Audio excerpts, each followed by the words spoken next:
Welcome to my new 2028 video, so let's start diving in for the states of Kansas and South Carolina with someone like Raphael Warnock, senator and preacher from Georgia. Maybe he could appeal to religious voters, making South Carolina maybe drop down to likely are, alongside Kansas just because of the trends. Still, I'm gonna give it as these states both are safe are, but I wouldn't be surprised if these two would drop down to likely are due to his appeal. And now we can just move on to these three states in the Sunbelt. I do believe that they are not safe are. I feel like they would be likely are for someone like Warnock, who would do quite well in the Sunbelt. I think Alaska, Texas, Florida would all be around 10 to 12%. Perhaps they drop down or they go a bit higher, but I feel like that is a fair take for these Sunbelt states. And now we can move a bit higher for the 1st District in Nebraska. The only issue for someone like Warnock is that he doesn't have as much appeal as someone like Whitmer, Shapiro, Fetterman in this area of the country, and that's where he could lose in 2024. But I'm gonna say Vance wins the 1st District by, I'm gonna say 9.5% to 11.5%, so a big drop off, but I feel like he just has that appeal to religious voters and rural voters, I feel like. And now let's go to Iowa and Ohio. Both of these states are crucial for the GOP, and they're gonna win them in 2028, of course. Iowa is not an issue for GOP. I feel like it drops down because it's gonna be hard for Vance to really get to the same point that Trump won in 2024. Still, both of these states go for VP Vance by 9.5% to 11.5% in my opinion. Now, for the 2nd District of Maine, it went to Trump in 2024 by 9%, I think. With someone as strong as Raphael Warnock, it does drop. Still likely are, but only by a 7 to 9% margin for the incumbent vice president. And now let's see. For Virginia, a southern-ish state from the Sunbelt, I feel like Raphael Warnock would be one of the stronger candidates for a state like Virginia. Wouldn't even be surprised if he gets maybe like Senator Warnock probably gets 8% victory on the dot in the state. And back to Maine, I feel like, just like I said for the 2nd District, he overperforms Harris easily and wins here by 7 to 9%. And now to New Jersey, this is an area where I'm not too sure how well he would do. I feel like he would lack some appeal here. He does have some working class appeal, but not as much compared to other people.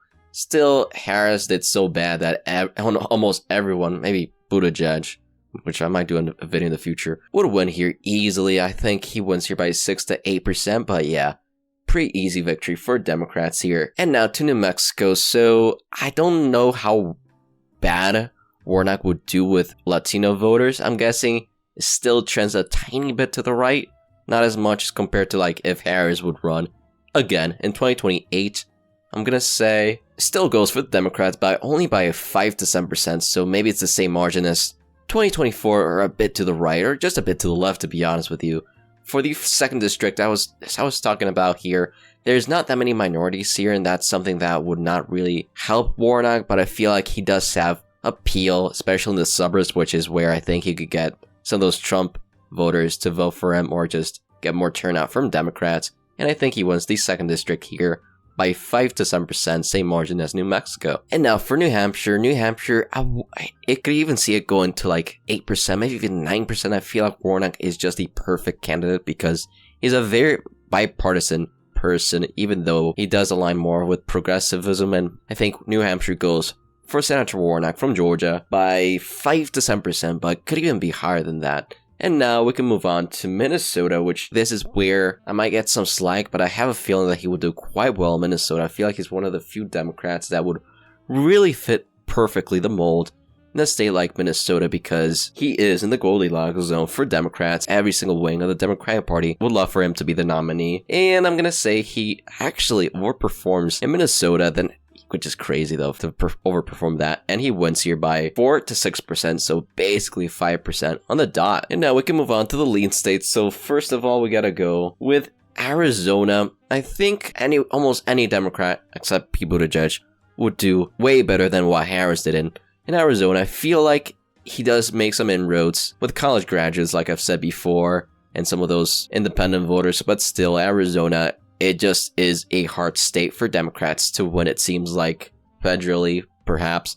And I'm going to say it's lean R by like 2% to 4%, aka a Vance victory by 3%. And now for Georgia, the home state of Senator Warnock, this is an area that really would trend heavily to the left if Warnock were the nominee. He would not only get a record high turnout, not only in like Georgia, but throughout the nation. And don't forget, he's a pastor at MLK Jr.'s church, so he would really get record high turnout with African American voters and appeal to a lot of religious people. And that's really his main advantage into 2028. And I'm gonna say he wins Georgia by, could even see a likely D, to be honest with you, because of how popular and well liked Warnock is. But 2% to 4% in his home state, I think that's a fair margin for the senator of Georgia. And now for Michigan, as you can see, in 2024, Democrats crumbled a lot, especially with Muslim voters and young voter turnout. They really crumbled. And also suburban voters. That's really the trifecta where Trump basically won the election, some other stuff. But with someone like Warnock, who, like I said before, would get a record-breaking turnout from African-American voters and appeal to religious voters, I feel like he would do quite well in Michigan and win it back to the Democrats. And I feel like he would win Michigan by 1 to 3% easily. And now for Nevada state, lots of Latinos, like I said before.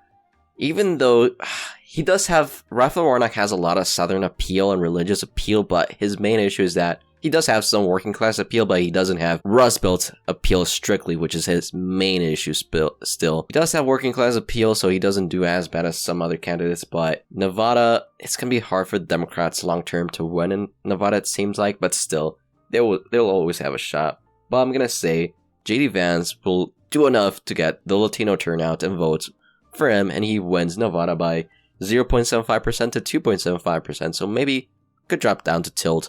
But I'm going to say he wins here by a lean margin, barely. And now let's go to North Carolina, a state that is basically a toss-up in my opinion. North Carolina, I think, it went to Trump by 3.2%. And with someone as charismatic and from the Sunbelt and from Georgia, like Warnock himself, North Carolina would really be in play in 2028. Still, he might get a really good turnout from African-American voters, but it's very close. I'm going to say Vance narrowly does win it because of how red the state is, but it could be a shout for Democrats to win here. But I'm going to say Vance wins here by 0.75%, very close, but I could see anyone winning here, to be honest with you. And now let's go to Wisconsin, this state that was by far the weakest for Donald Trump, with a candidate that does have the working class appeal, like Raphael Warnock, and who would get really good turnout from African American voters.